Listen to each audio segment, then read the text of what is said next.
Hola, ¿qué tal? Espero que estés bien. Hoy vamos a hablar sobre el Kybalión. El Kybalión es un libro que desde hace muchísimo tiempo es conocido por todos, ¿no?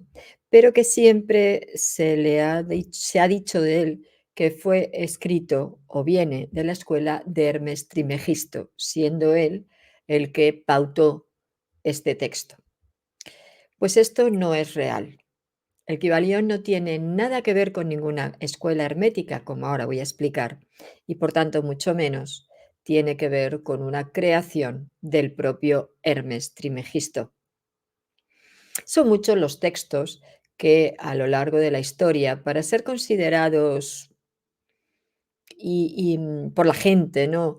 Y que les dieran pues la autoría, más que la autoría, la genialidad del mismo, de los textos, pues siempre se les relacionaba con personajes relevantes y con una autoridad en su conocimiento, ¿no? Es por esto que muchos textos, como digo, y muchas líneas de pensamiento y escuelas se han asociado a personajes que luego, investigando, pues se ha podido ver que no tenían nada que ver una cosa con la otra y por tanto que fue una mera eh, forma de manipular una realidad para de esta manera pues poder ser conocidos y seguidos por el público. Esto pasó con el Kybalión. Y voy a explicar y a dar, como siempre hago, toda la argumentación precisa, es decir, toda la información precisa para poder atestiguar mis palabras, ¿no? Vamos a ver. Este libro está basado en 7 principios, ¿no? Los 7 principios que se podrían decir universales, en los que toda existencia y toda realidad se asienta. Bien, pero en realidad nada más lejos de la realidad, valga la redundancia, ¿no? Pocos saben que esta obra está inspirada en un texto marcial chino que se ha mantenido oculto hasta relativamente poco, que se llama La espada de la vida.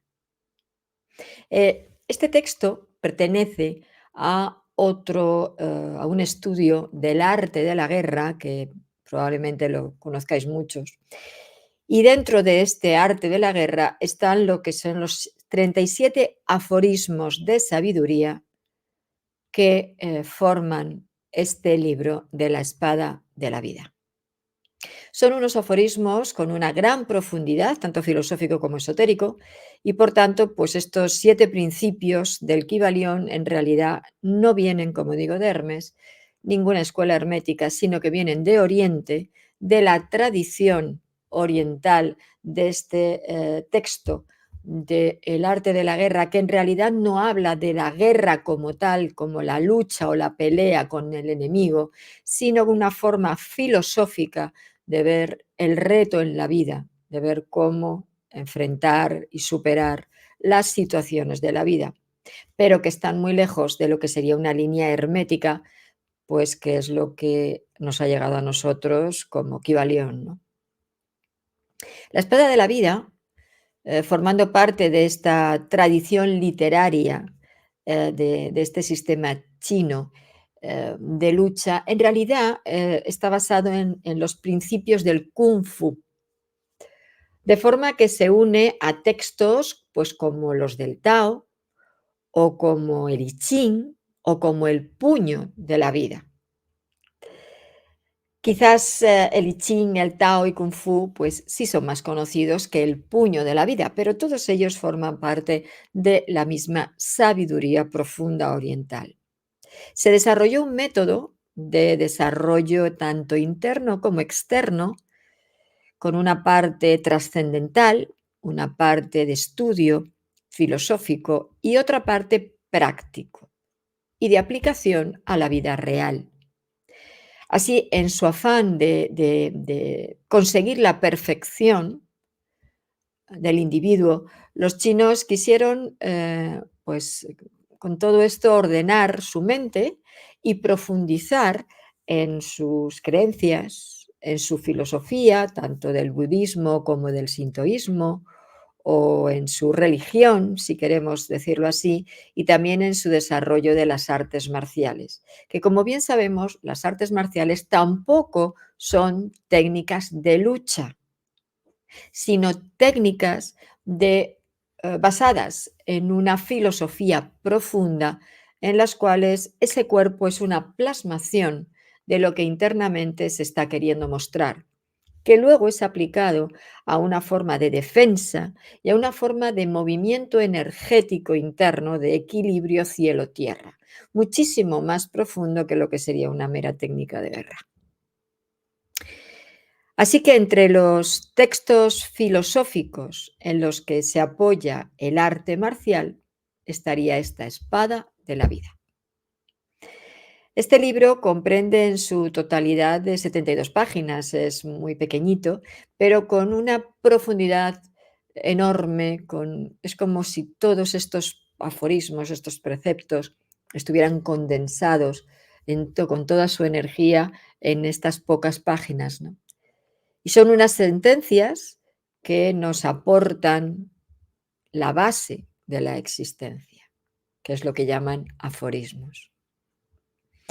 Los conceptos tratados son referentes a la creación del mundo, de las formas y también de las leyes que asientan este universo, ¿no? Este mundo de las formas. Los 37 fragmentos o aforismos presentados en las primeras páginas de la Espada de la Vida han sido decisivos en sistemas de enseñanza como, pues, la que llamaríamos hermética en Egipto, o de Pitágoras en Grecia, o del cristianismo también desde sus orígenes en Palestina, entre, pues, otras líneas religiosas o filosóficas. Estos fragmentos de profunda información que los que se encuentran dispersos por el antiguo mundo civilizado están incompletos y carece de la coherencia de este texto original, porque lo fueron fragmentando. Es decir, estos 37 aforismos se fueron, dependiendo de las necesidades y de las creencias de cada lugar, se fueron fragmentando y cogiendo lo que interesaba y convenciendo de que eso era lo único válido. Es la misma base de las religiones.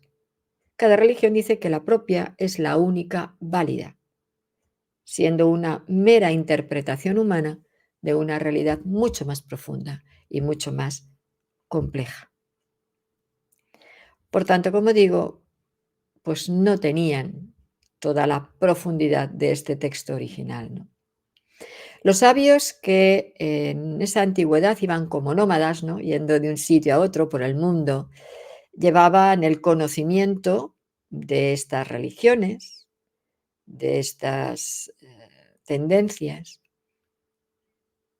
Y estos aforismos los iban compartiendo también entre otros grupos y otros creyentes, ¿no? Y la gente de cada lugar pues tomaba a su forma estos aforismos, estos preceptos, de acuerdo con sus necesidades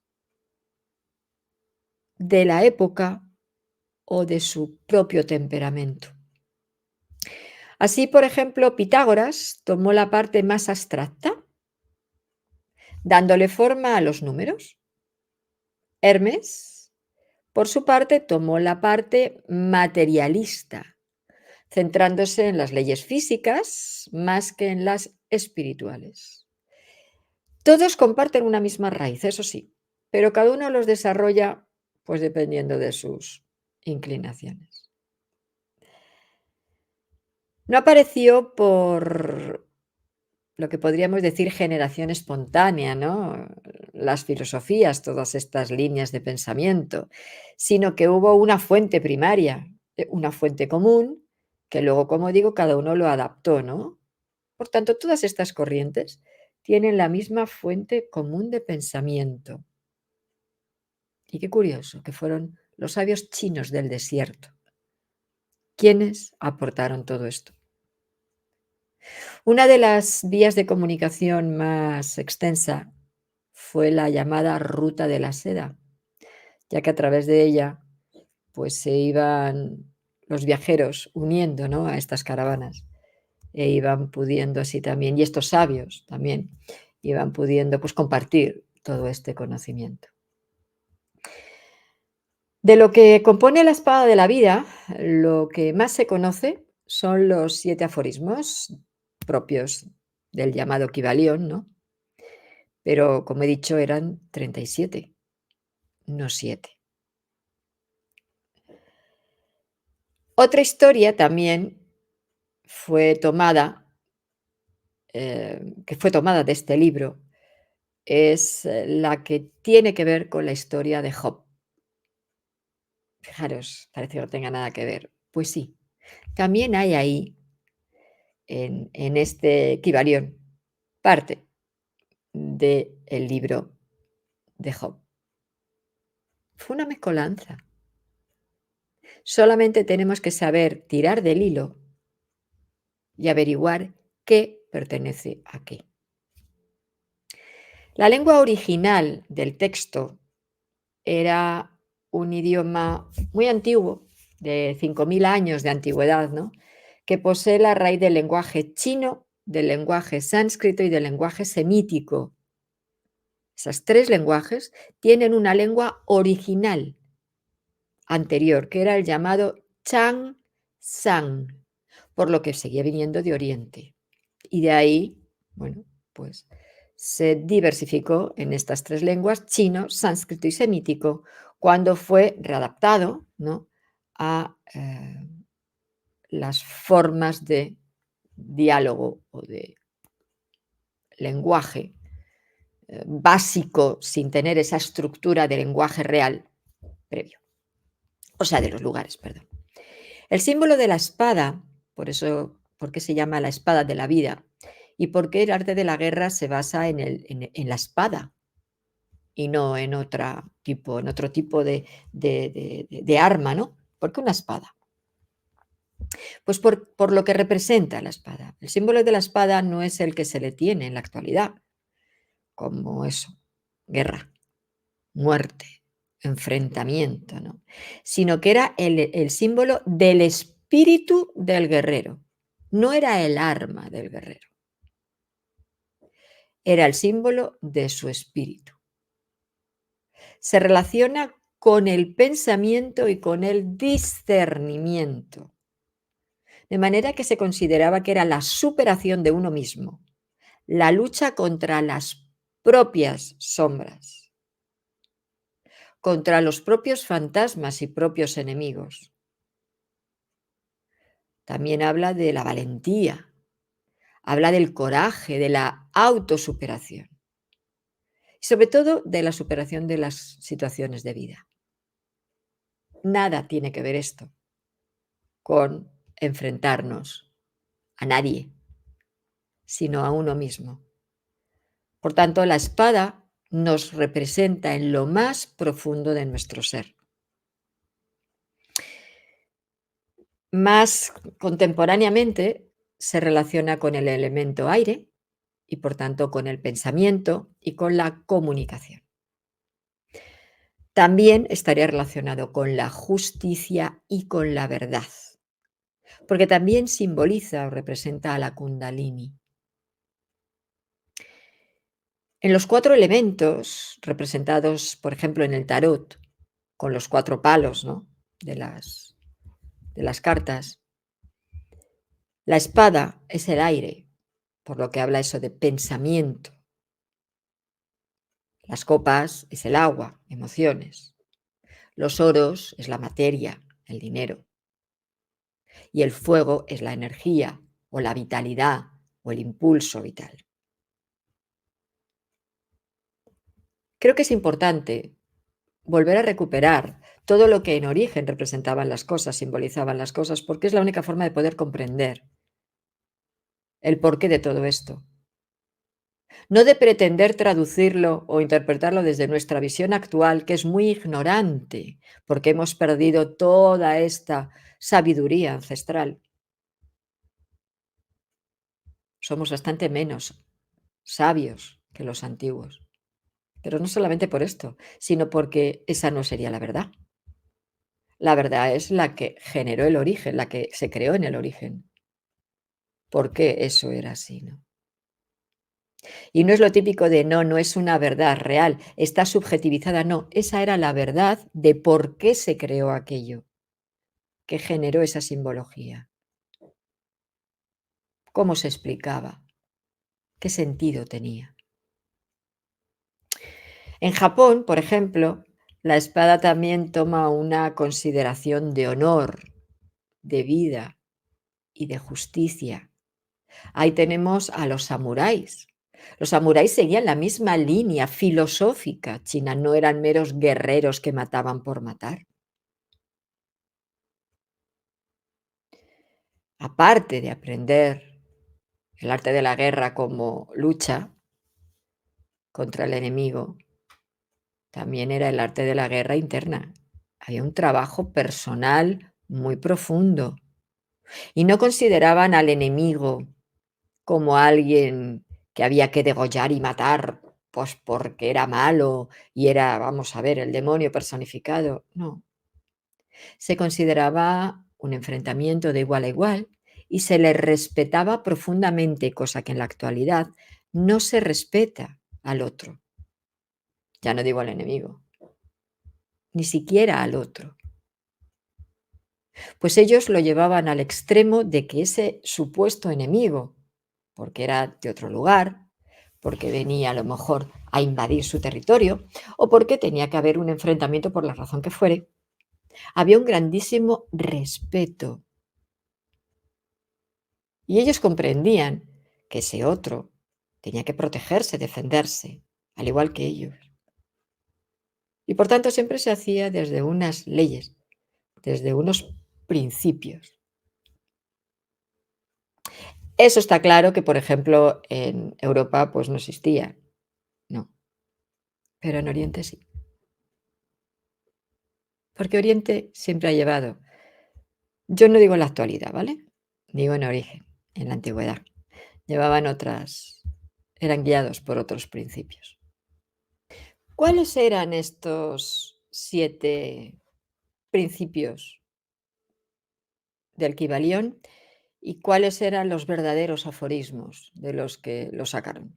Vamos a ir comparando lo que dice el Kybalión con lo que dice el arte la espada de la verdad, perdón, que iba a decir el arte de la guerra. A ver, el primer principio sabemos, ¿no? Es el principio del mentalismo. Todo es mente, el universo es mental. Pero claro, aquí es que comparan mente con conciencia, pero es que la mente no es la conciencia. Tampoco es el psiquismo, sería un paso intermedio, pero mente no es conciencia, por lo que están jugando con este principio. Todo no puede ser mente, por tanto, todo tendría que ser conciencia. ¿Qué dicen los aforismos? Pues tenemos el aforismo 8, 9, 10 y 11. Fijaros que habla de lo mismo, aunque no menciona la palabra mente. Dice, Dios o esa conciencia existe en la espada. El espíritu existe, el cuerpo existe y la mente existe. La mente sería una parte más de lo que representaría esa conciencia, que es lo mismo que ellos llaman Dios. Fijaros cómo nos han reducido la idea. Por eso tenemos el mal concepto de que el hombre es lo que piensa. Pues no, señores. Primero es lo que siente, ya que la emoción es lo primario en un humano. Somos casi un 90% de agua. El pensamiento viene después. Pero previo es la pulsión, que sería el fuego. ¿Y qué es lo que estaría más en sintonía con la conciencia? que es la que lo integra todo y es lo que desde estos aforismos, desde esta antigüedad, representaba esa espada. Así es que de el todo es mente y el universo es mental, algo simple. Pasamos a Dios existe en la espada, el espíritu existe, el cuerpo existe y la mente existe, poniendo a la mente como el tercero. Nos vamos al segundo. El segundo principio es el de correspondencia. ¿Qué nos dice el Kybalión? Como es arriba es abajo, como es abajo es arriba. Así que afirma que estos principios se manifiestan en los tres grandes planos, que es el físico, el mental y el espiritual. ¿Vale? ¿Qué nos dice el libro de los aforismos con respecto a la correspondencia? Pues son 4 aforismos y dice, como es arriba es abajo, como es arriba es más arriba y como es abajo es por debajo. Hay cosas que trascienden y cosas que descienden. Hay cosas que están arriba y no abajo. Y hay cosas que están abajo y no arriba. Hay cosas que no están ni arriba ni abajo. Esto que es tan profundo, que inclusive dicho así, se nos puede la cabeza como decir, pero ¿qué es lo que está diciendo? Porque hay que analizarlo punto por punto y con una grandísima profundidad. Nos lo resumen, cómo es arriba es abajo y cómo es abajo es arriba. El primer punto de los 4. Y ni siquiera explicado igual. Tercer principio, vibración. Bien, la vibración habla de que nada es inmóvil, todo se mueve, todo vibra. ¿Vale? Pues nos vamos a los principios 16, 17, 18 y 19. Y dice, existe la espada que está en pleno reposo. Existe la generación de movimiento. Lo que está en movimiento posee vibración. Lo que vibra tiende a la cesación del movimiento. Fijaros que dice que nada está inmóvil, todo se mueve y todo vibra. No es cierto, porque el último aforismo dice, lo que vibra tiende a la cesación del movimiento. Cuarto principio, polaridad. Todo es doble. Todo tiene dos polos. Todo su par de opuestos. Los semejantes y los antagónicos son lo mismo. Los opuestos son idénticos en naturaleza, pero diferentes en grado. Los extremos se tocan. Todas las verdades son medias verdades y todas las paradojas pueden reconciliarse. ¿Vale? Este es como muy completito, ¿no? Vamos a ver los 4 aforismos. La espada es absoluta. En el mundo de las formas surge la dualidad. Todo lo que fue unido puede ser separado y lo que está dividido puede unificarse. No hace falta extenderse tanto. Fijaros que aquí han querido darle mucha vuelta con los polos, los opuestos, los tales. Y en estos 4 aforismos, en su simplicidad, dice muchísimo más. Os lo repito, la espada es absoluta. En el mundo de las formas surge la dualidad, en el de las formas. Por lo tanto, lo que ya empieza aquí como que todo es doble, todo tiene dos polos, todo su par de opuestos, no es verdad. Eso solo es en el mundo de las formas, no en el resto de los mundos. Porque, como bien dice el primero, la espada es absoluta, o lo que es lo mismo, ese principio universal, esa conciencia es absoluta. En el mundo de las formas surge la dualidad. Todo lo que fue unido puede ser separado, pero lo que está dividido se puede volver a unificar.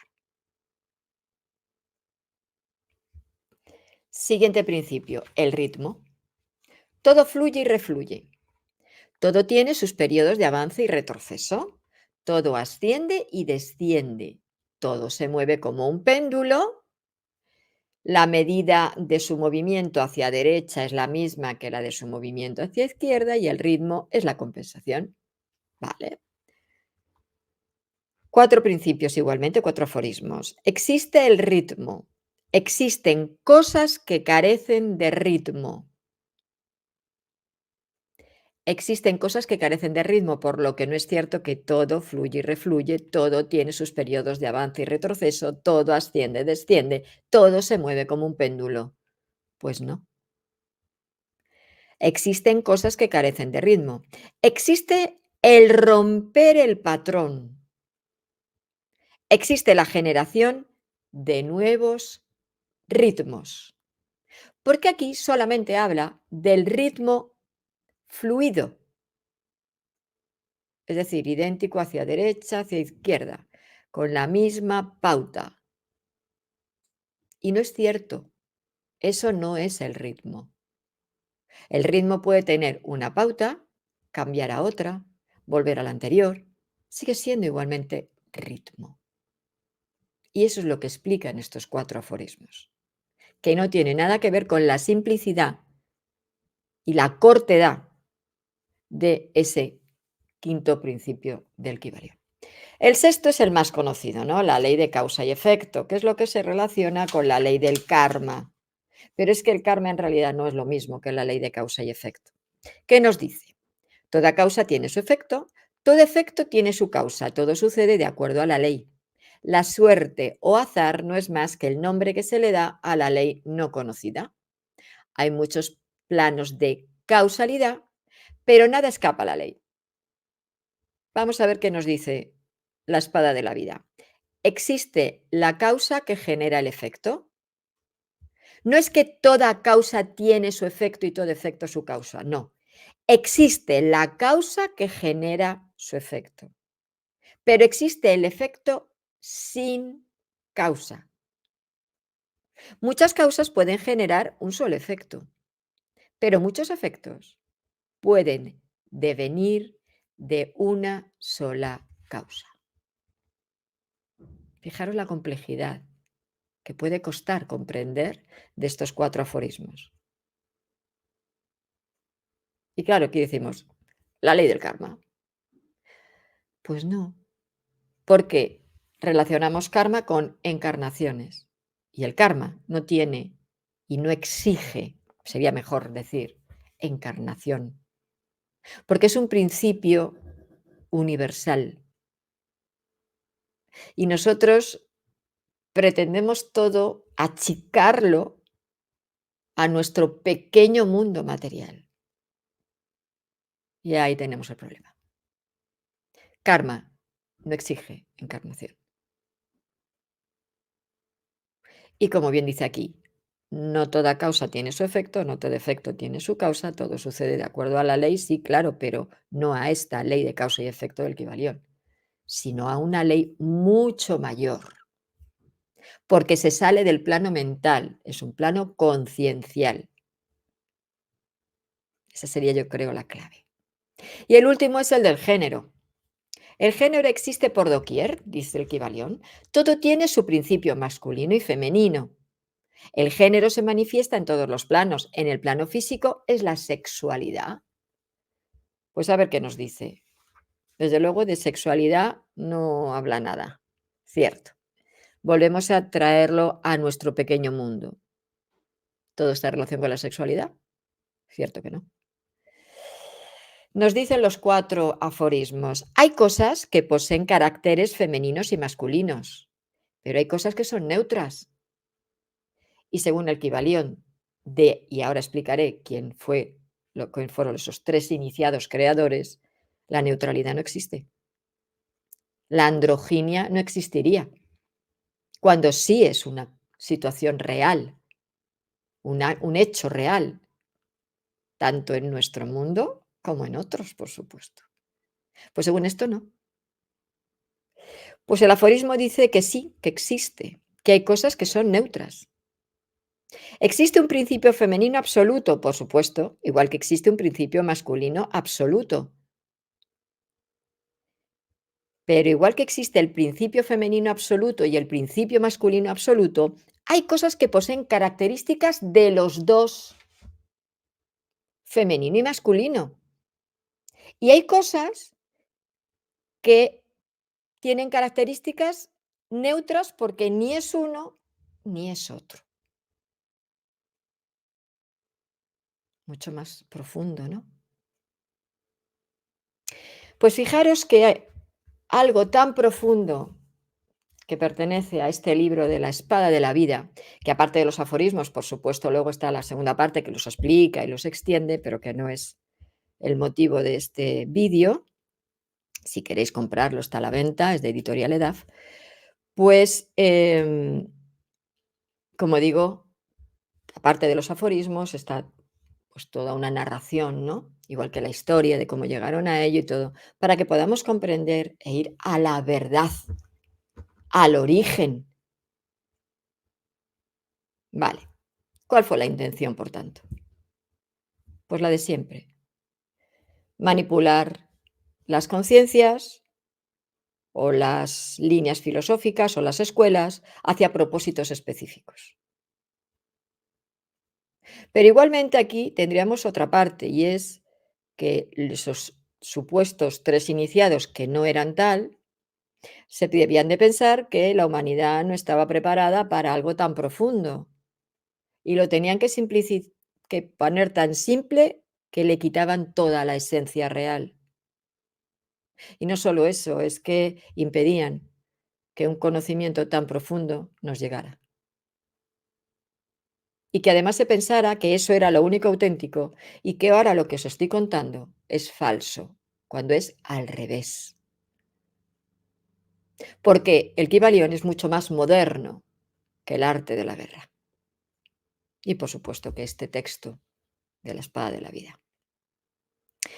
A ver, el Kybalión en realidad es un documento del siglo XIX. Es del siglo XIX. El arte de la guerra es muy anterior, vamos. A ver, en realidad sí, vale, es un resumen de las enseñanzas que ellos decían herméticas, pero ya hemos visto que no tiene nada que ver con el hermetismo, ¿no?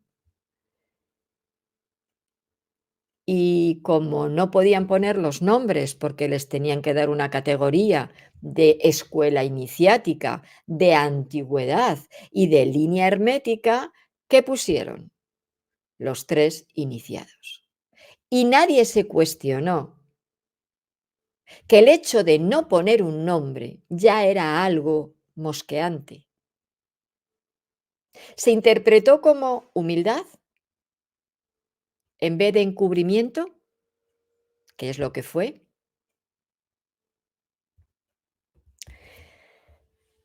Bueno, pues ha habido muchos estudios al respecto, pero lo que al final se ha conseguido entresacar como lo auténtico es que procede de tres participantes o tres personas incluidas dentro de la Sociedad Teosófica, que fue la mayor escuela de falsificación documental e informativa que ha llegado hasta nuestros días. La escuela teosófica la creó Elena Blavatsky, que ya haré un vídeo de ella, pero fue deformada, alterada y pervertida por los que la dirigieron cuando ella falleció, que fue Leadbeater y Annie Besant, sobre todo Leadbeater. Em, de estos integrantes, los integrantes, como digo, había muchos integrantes, pero los que tienen que ver con este documento fue principalmente William Walker Atkinson. Se piensa que con ayuda de otros dos, que fueron Paul Foster Case y Michael Whitey. De ahí los tres iniciados, claro. Hay gente que duda si lo hizo solamente el Atkinson, Walker Atkinson, pero en realidad, al final, que él lo hiciera solo es algo difícil. Pero fijaros, es que previo a este documento del, Kybalión hubo otro que hizo Atkinson. Atkinson antes publicó una serie que la tituló Las enseñanzas arcanas y que comparte muchas de las leyes que llamó arcanas, claro, que se incluyen en el Kybalión. Él afirma que el Kybalión es un antiguo texto hermético, inédito, y que, sin embargo, pues las enseñanzas arcanas, lo que quería con ellas era explorar la sabiduría, ¿no? de un antiguo pergamino no publicado de aforismos ocultos. Volvemos a yo cuento algo muy mágico, muy misterioso, muy oculto. Es que yo he sido el descubridor de cuando en realidad no era tal. Era el tipo de marketing que se utilizaba entonces, al igual que ahora se utiliza otro. Pero a fin de cuentas, ¿qué es? Vender. En los 2 textos, en las enseñanzas arcana y en el Kybalión, en realidad se describen como 3 planos, ¿no?, de la realidad, y que cada uno de ellos, pues, lo subdivide en 7 planos. Os suena esto, ¿no?, lo de dividir en planos, en subplanos, que también ha llegado hasta ahora. Ahora decimos 12 planos, cada uno tiene 7 subplanos, en otras líneas 9, pero todo es pura imaginación. No hay una base que nos pueda atestiguar que esto sea cierto, ¿no? Ambos libros describen estos 3 planos, está claro, y además lo describen como 3 de los planos inferiores, que lo llama llaves negras astrales. De manera que, serían como lo asemejan, ¿no?, a las teclas negras del piano, que están entre medias de las blancas. Ambos libros describen, como un proceso alquímico mental que se puede realizar en el individuo, ¿no? Am, y bueno, está muy en consonancia un texto con otro, pero como una alquimia mental. Pero claro, estamos hablando de un plano tierra, no estamos hablando de un plano conciencia, que es la realidad de los 37 aforismos, como os decía. Es algo muy grande quererlo acotar a algo tan pequeño que al final es absurdo, porque se le quita todo el sentido. Entonces, es cierto que, bueno, si nos pusiéramos a comparar las enseñas arcanas con ese supuesto equivalión, ¿verdad? Habría muchísimas similitudes. Es que prácticamente incluso hay frases que es que son idénticas. O sea, la similitud entre un libro y otro, eso ha hecho que se pudiera considerar que esas enseñanzas arcanas fuera como un borrador de lo que luego fue el famoso Kybalión de Atkinson. Porque es que son prácticamente idénticas. Fijaros que Atkinson fue conocido porque también, claro, se ponían distintos nombres. ¿Y qué era lo que primaba en esa época de la sociedad teosófica? Los gurús, ¿no?, de la India. Y de ahí se sacan, pues distintos maestros y distintos luego personajes, maestros ascendidos, como Kutumi, bueno, pues el Moria, todos ellos, ¿no? Pero en realidad, la base fundamental de donde sacaban todas estas imaginería occidental era de, bueno, pues la línea gurú de los maestros que llamaban gurús, se llaman gurús en la India. Y de los yogis también. Y él se hacía llamar Yogi Ramacharaka.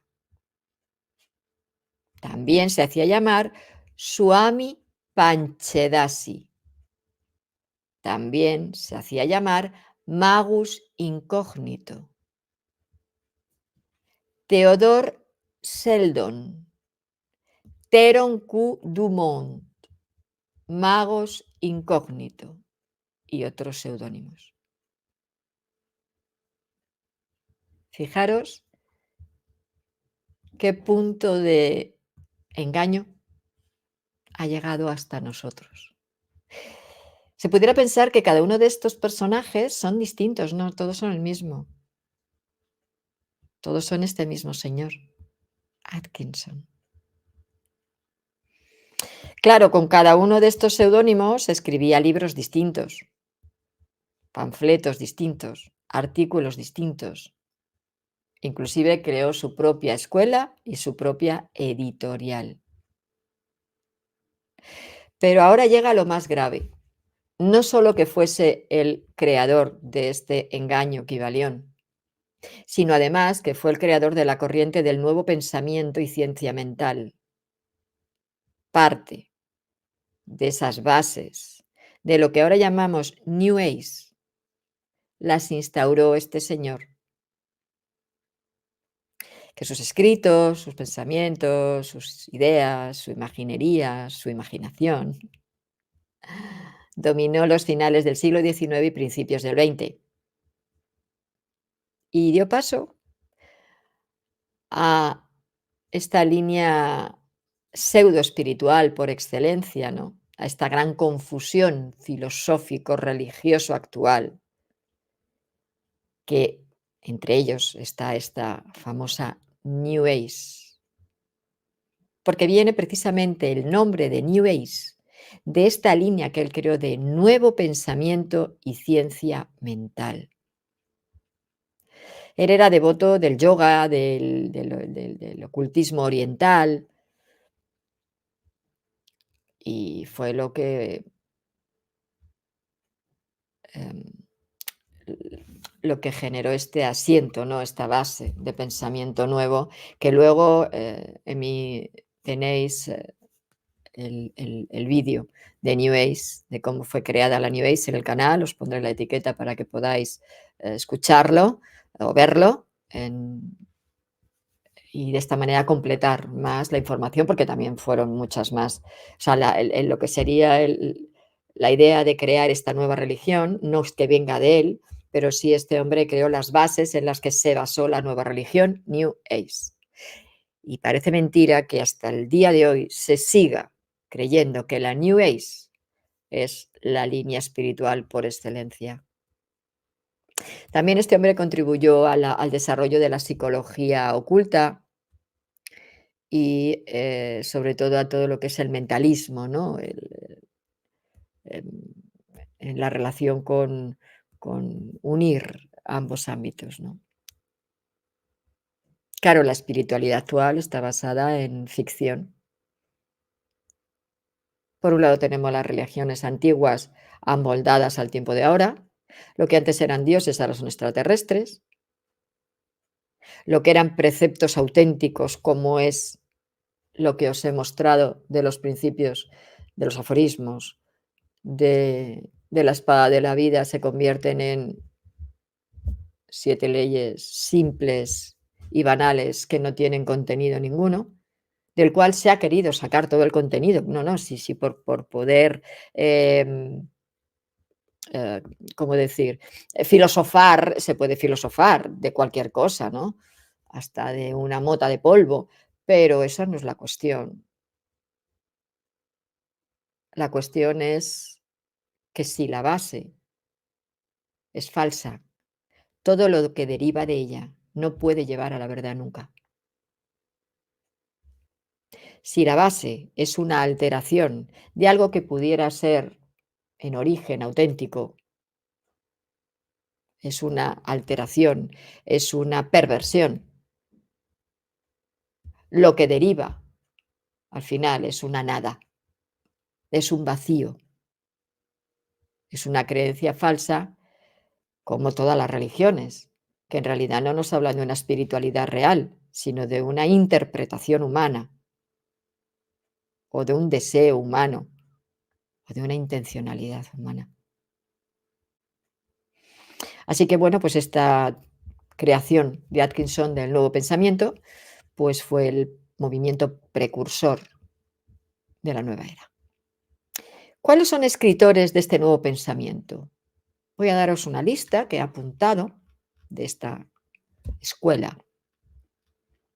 Pues tenemos aquí distintos escritores. Tenemos a Phineas Parkins Quimby, que se consideró el padre intelectual de este movimiento, estamos hablando de 1802-1866, fue cuando vivió este hombre, Phineas Parkhood Quimby.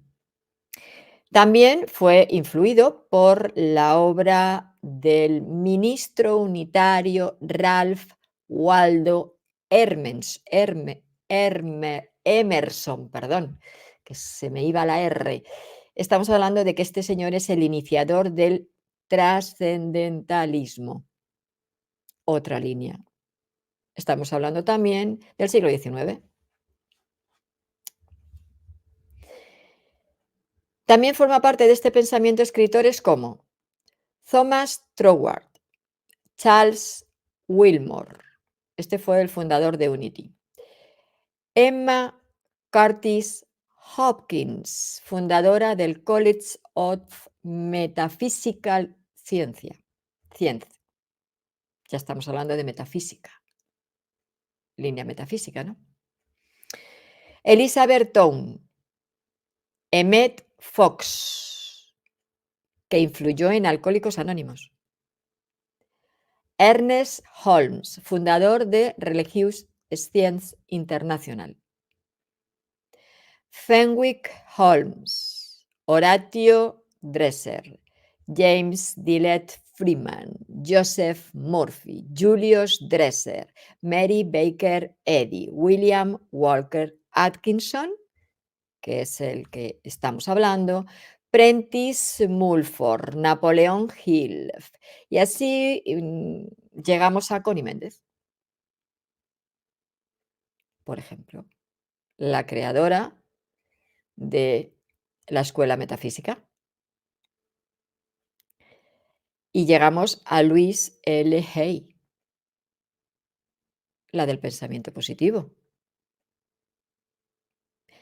Y llegamos a Wallace Wattell, autor de La ciencia de hacerse rico.